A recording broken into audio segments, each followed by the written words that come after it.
صلی اللہ علیہ وآلہ وسلم نے بھی آپ کو دیا، پروردگار عالم نے بھی آپ کو دیا، صحابہ کرام اور جبریل امین نے بھی آپ کو صدیق کا لقب دیا۔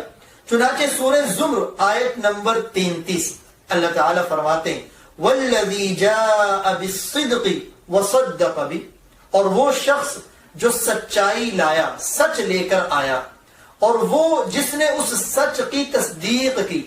تفسیر مدارک میں سیدنا علی المرتضی شیر خدا رضی اللہ تعالی عنہ فرماتے ہیں کہ جو سچ لے کے آیا وہ پیارے آقا ہے، اور وہ سچ لا الہ الا اللہ ہے، اور جس نے اس سچ کی سب سے پہلے تصدیق کی وہ ابو بکر صدیق ہے۔ تو سب سے پہلے صدیق آپ کو کہنے والی ذات اللہ کی ذات ہے، اور دوسرا نبی اکرم صلی اللہ علیہ وآلہ وسلم نے بھی آپ کو صدیق کہا۔ چنانچہ آپ جبل احد پہ چڑھے، آپ کے ساتھ ابو بکر بھی تھے، عمر بھی تھے، اور عثمان بھی تھے، تو جبل احد پہاڑ خوشی اور مسرت میں ہلنے لگا، جھومنے لگا۔ تو پیارے آقا احد پہاڑ کو مخاطب کر کے فرمایا اثبت احد فانما علیک نبی وصدیق وشہیدان، احد رک جا کیونکہ تمہارے اوپر ایک اللہ کا نبی ہے، ایک صدیق ہے، اور 2 شہید ہیں۔ اب نبی تو آپ ہو گئے، اور 2 شہید عمر اور عثمان رضی اللہ تعالی عنہما شہادت کے مرتبے پہ فائز ہوئے، جبکہ پیچھے صدیق اکبر ہی رہ جاتے ہیں جنہیں آپ نے صدیق کا لقب دیا۔ اور یہ لقب جبریل امی علیہ السلام نے بھی آپ کو دیا۔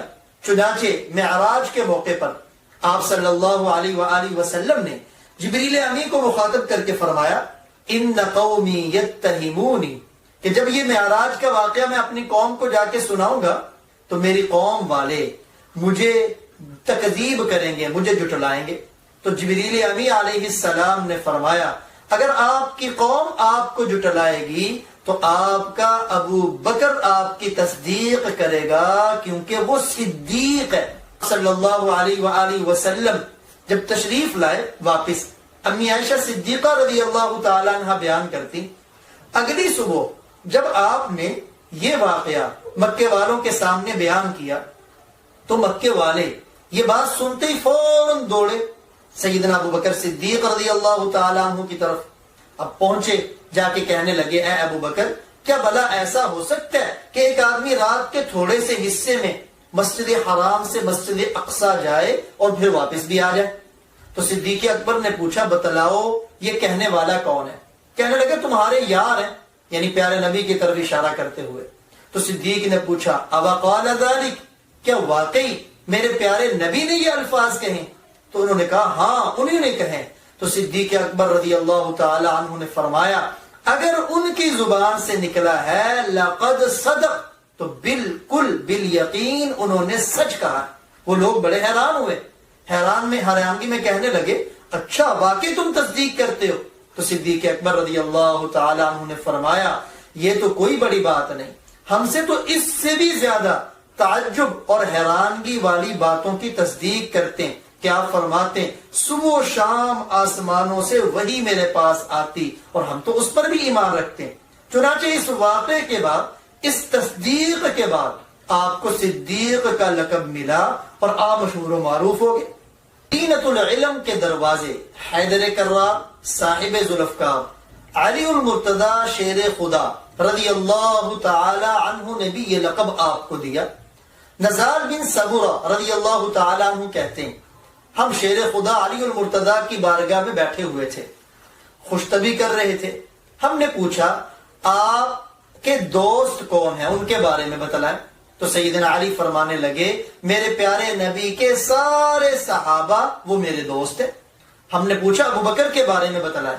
تو سیدنا علی رضی اللہ تعالیٰ عنہ فرمانے لگے ذالک امرؤ سماہ اللہ صدیقا، وہ آدمی ہے جس کا نام اللہ نے صدیق رکھا ہے، علی لسان جبریل و محمد صلی اللہ علیہ وسلم۔ ان کا نام صدیق اللہ نے جبریل کی زبان سے رکھوایا، ان کا نام صدیق اللہ نے پیارے نبی کی زبان مبارک سے رکھوایا۔ تو سیدنا علی نے بھی آپ کو صدیق کہا، اور سیدنا علی کے خاندان کے چشم و چراغ امام باقر محمد بن علی بن حسین رضی اللہ تعالی عنہ، ایک شخص ان کی خدمت میں حاضر ہوا، آ کے عرض کرنے لگا حضرت ایک مسئلہ دریافت کرنا ہے۔ فرمایا پوچھو۔ کہنے لگا کہ اپنی تلوار کو چاندی کے ساتھ آراستہ پر مزین کر سکتے ہیں؟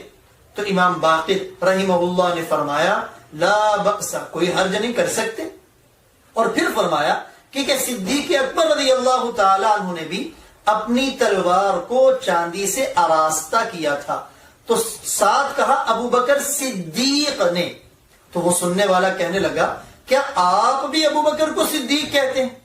امام باقر رحمہ اللہ تعالی جلال میں آئے، اپنی جگہ سے کھڑے ہوئے، قبلے کی طرف منہ کیا اور منہ کر کے کہنے لگے ہاں وہ صدیق ہیں، وہ صدیق ہیں، وہ صدیق ہیں، اور جو ان کو صدیق نہیں مانتا اللہ دنیا اور آخرت میں اس کی تکذیب فرمائیں گے۔